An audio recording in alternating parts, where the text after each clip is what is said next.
Good morning বন্ধুরা, সবাই ভালো আছে আশা করি। আমিও ভীষণ ভালো আছি। একটা ছোট্ট মিনি ব্লগ শেয়ার করছি।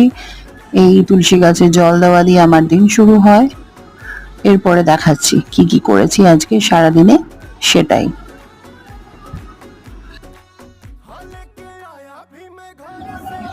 আর এই দেখো, এটাকে বলে উরলি। কিছুই না, এই পাত্রটা আমার বাড়িতেই ছিল, তো তার মধ্যে জল ভরে নানান রকম কালারফুল ফ্লাওয়ার আমি ওখানে দিয়ে রাখি। তো ভালো লাগে আর কি, একটা পজিটিভ একটা এনার্জি আর একটা ভাইবস দেয়। আর সকালের জলখাবার হচ্ছে আলুর চচ্চড়ি, আর তার সাথে ছিল গরম হাতে করা রুটি আর কড়া করে চা। এই চাটা না হলে ঠিক হয় না। এরপরে কাজে ব্যস্ত হয়ে গিয়েছিলাম, আর সেরমভাবে শ্যুট করতে পারিনি। সরাসরি দুপুরের খাবার দেখাচ্ছি। সেটা বানিয়েছিলাম হচ্ছে বাসন্তী পোলাও আর ডিমের কষা। ব্যাস, দেখা হচ্ছে পরের